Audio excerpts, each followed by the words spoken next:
बिस्मिल्लाहिर्रहमानिर्रहीम। आज हम एक्सरसाइज 2.1 डिस्कस करेंगे फर्स्ट ईयर की chapter number 2 matrices and their determinants की। तो एक्सरसाइज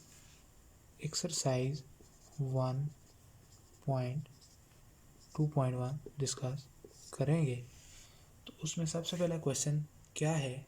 पहला क्वेश्चन ये है, write the following product as a single matrices. दो मैट्रिक्स आपको गिवन है, उनका प्रोडक्ट आपने लिखना है एक सिंगल मैट्रिक्स की तरह। तो सबसे पहले क्वेश्चन हमारे पास क्या है? क्वेश्चन ये है कि दो मैट्रिसेस गिवन है, उसमें पहली मैट्रिक्स कौन सी है?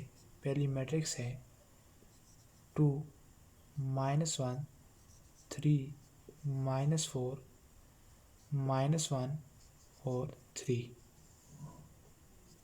सेकंड मैट्रिक्स अब कौन सी है? सेकंड मैट्रिक्स है 1 0 0 1।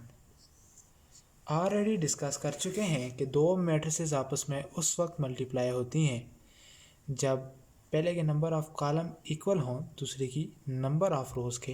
तो सिर्फ और सिर्फ उस सूरत में आप मल्टीप्लाई कर सकते हैं। तो जो ये मैट्रिक्स आपके पास है, इसके नंबर ऑफ कॉलम कितने हैं? तो इसमें नंबर ऑफ कॉलम 2 हैं। पहली मैट्रिक्स के नंबर ऑफ कॉलम 2 हैं, ये इक्वल होने चाहिए दूसरी के नंबर ऑफ रोज़ के। तो दूसरे में नंबर ऑफ रोज़ कितनी है? तो इसमें नंबर ऑफ रोज़ हमारे पास इक्वल हैं। किसके इक्वल हैं? नंबर ऑफ रोज़ इक्वल हैं 2 के। सी इक्वल है आर के, means number of rows column equal है पहले की नंबर ऑफ कॉलम इक्वल हैं दूसरे के नंबर ऑफ रोज़ के। तो आप इनको आपस में मल्टीप्लाई करके एक सिंगल मैट्रिक्स ले सकते हैं। तो इसके बाद हम इन दोनों को मल्टीप्लाई करते हैं, मल्टीप्लाई की तरफ जाते हैं। तो इसको आप किस तरह मल्टीप्लाई करेंगे? आपके पास होगा first row into first column, तो ये आपके पास आ जाएगा 2 इंटू 1 प्लस -1 इंटू 0। तो ये आपके पास पहली एंट्री आ जाएगी। सेकंड एंट्री क्या होगी? सेकंड एंट्री आपके पास इक्वल होगी 2 इंटू 0 देन प्लस -1 इंटू 1 की इक्वल होगी। देन आपके पास जो सेकंड रो होगी वो किसकी इक्वल होगी?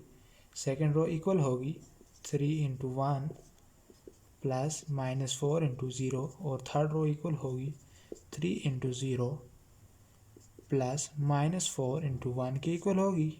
देन थर्ड रो किसकी इक्वल होगी? -1 इंटू 1 प्लस 3 इंटू 0 की इक्वल होगी। और इसकी सेकंड एंट्री होगी 0 प्लस 3 इंटू 1 की इक्वल होगी। अब इसको हम और सिंप्लीफाई करते हैं तो हमारे पास आंसर क्या आएगा? 2 -1 3 -4 -1 3।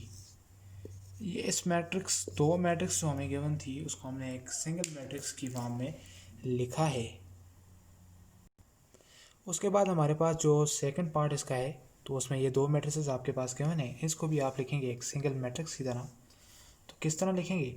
इसमें आपके पास आ जाएगा 1 फर्स्ट रो फर्स्ट कॉलम होगा तो 1 into 0 plus 2 into 0 plus -3 into 1, ये एंट्री आ जाएगी।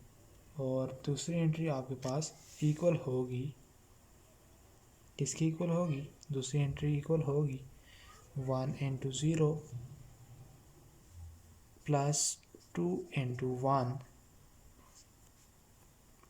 Plus 3 -3 into 0।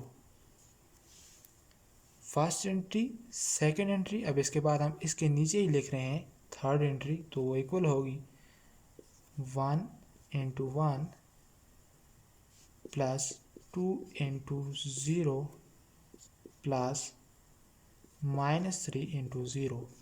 ये पूरी एक रो है, पूरी की पूरी एक रो है। इसके बाद सेकंड रो की तरफ जाते हैं तो सेकंड रो में आपके पास इक्वल हो जाएगा -2 into 0 plus -1 into 0 plus 4 into 1। Then second entry -2 into 0 plus -1 into 1 then plus 4 into 0 और थर्ड एंट्री होगी -2 into 1 plus -1 into 0 plus 4 into 0। इसके बाद हमारे पास इसको हम लिखते हैं कि रिजल्टेंट मैट्रिक्स इसकी किसकी इक्वल आएगी। तो रिजल्टेंट मैट्रिक्स मैं ये लिख रहा हूँ, ये अलग पार्ट है, तो इसके बाद मैं इसकी रिजल्टेंट मैट्रिक्स आपके सामने यहाँ पे लिख रहा हूँ। ये होगी -3 2 1 4 -1 और -2 के इक्वल होगी। ये पूरी की पूरी आपके पास रो 1 थी और ये पूरी की पूरी आपके पास रो 2 थी। इसको मैंने इस तरह सिंप्लीफाई करके लिखा है। नेक्स्ट पार्ट की तरफ जाते हैं। यहाँ पे आपके पास आपको दो मैट्रिसेस जो हैं उन पे स्मॉल ब्रैकेट्स अप्लाई की गई हैं। इस मैट्रिक्स पे भी क्या है, स्मॉल ब्रैकेट अप्लाई की गई है। सबसे पहले इस पार्ट को आप सॉल्व करेंगे, देन इस मैट्रिक्स पे आप जाएंगे। तो पहले इन दो को हम ऐड करते हैं, तो हमारे पास क्या आएगा, ऐड करने के बाद आएगा जी 2 - 1, तो ये इक्वल होगा 1 के, और 3 - 5 तो ये इक्वल हो जाएगा 2 के। देन -4 + 3 तो ये -1 की इक्वल होगा, और 1 + 5 तो ये इक्वल हो जाएगा 6 के। अब इसमें आपने मल्टीप्लाई करना है इसके साथ इस मैट्रिक्स को, तो इसको लिखते हैं 1 - 2 - 1 1। अब इसको मल्टीप्लाई करके चेक करते हैं कि इसमें आपके पास रिज़ल्ट क्या आता है। आपके पास मैंने ये दो मैट्रिक्स लिख दी गई हैं। ये मैट्रिक्स कब आई है, जब आपने दो जो मैट्रिक्स थी उनको आपने ऐड किया है। अब इसको हम मल्टीप्लाई करेंगे, तो मल्टीप्लाई जब करेंगे 1 × 1 तो ये 1 आ जाएगा, माइनस इंटू माइनस प्लस 2 × 1 2 तो ये +2 हो जाएगा, 1 × -2 तो -2 आ जाएगा, देन -2 × 6 तो आपके पास आ जाएगा -12, देन -1 × 1 तो ये आपके पास आ जाएगा -1, देन 1 × -1 तो -1, देन आपके पास आ जाएगा -1 × -2 तो 2, इसी तरह 1 × 6 6 आ जाएगा आपके पास। इसका रिज़ल्ट आपके पास क्या आएगा, 3 - 14 -2 और 8 इसका रिज़ल्ट होगा आपके पास। ये हमारे पास क्वेश्चन नंबर 1 था एक्सरसाइज 2.1 का। देन इसके बाद हम पार्ट 2 की तरफ जाएंगे। क्वेश्चन नंबर 2 में आपने मैट्रिक्स ए फाइंड करनी है। तो क्वेश्चन लिखते हैं सबसे पहले, if possible find matrix A. अगर पॉसिबल है तो ए मैट्रिक्स फाइंड करें। क्वेश्चन नंबर 1 क्या है, क्वेश्चन नंबर 1 है A into matrix 2 -3 0 1 is equal to -2 5 8 -7।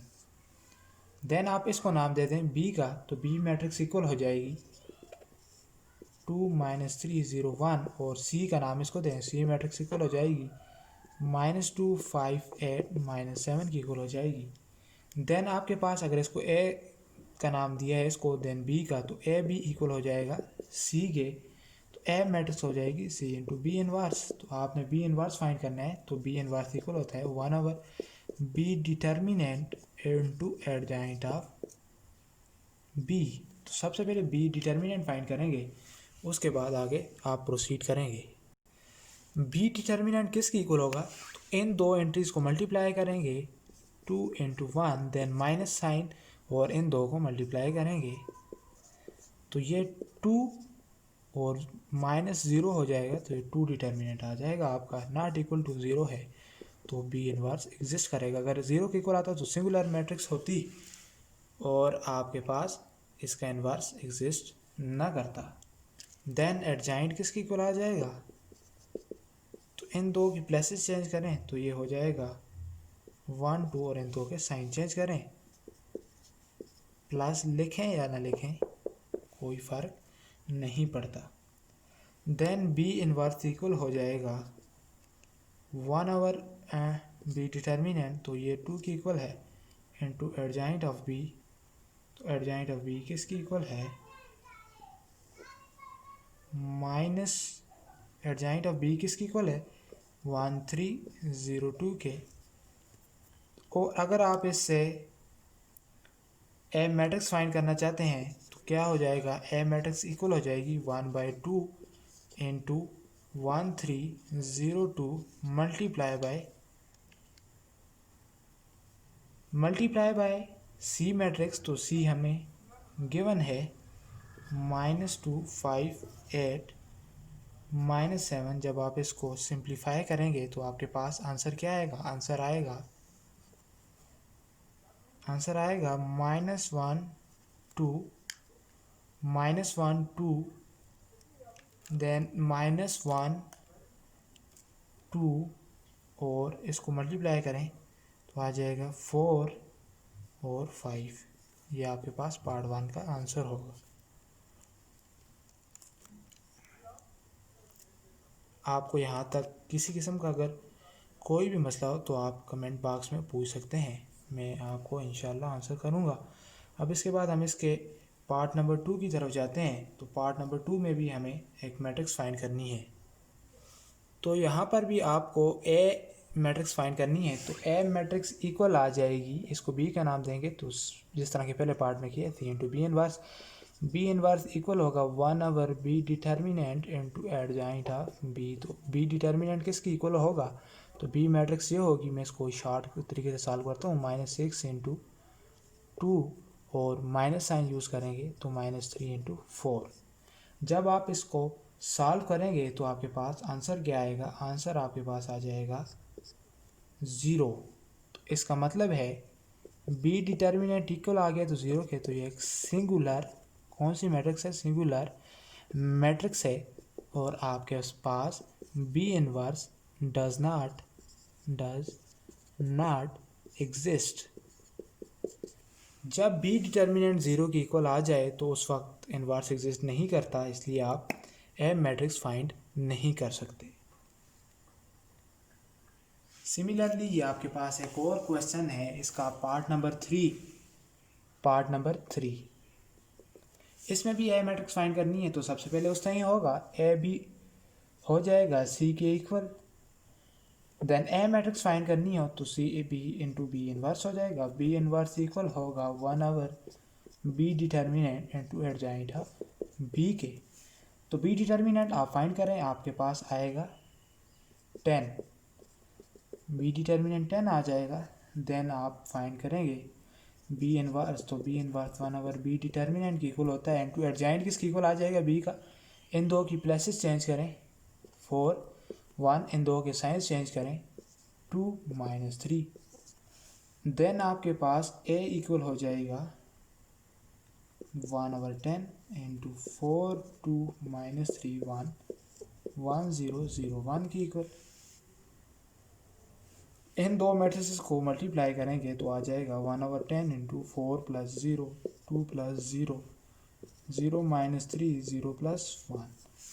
Then इसके बाद इसको आप सिंप्लीफाई करेंगे तो आपके पास आंसर आएगा जी। आंसर क्या आएगा, 1/10 इंटू 4 2 -3 1, ये इक्वल होगा 2/5 1/5 -3/10 और 1/10 के इक्वल होगा। ये आपके पास इसका आंसर आ गया।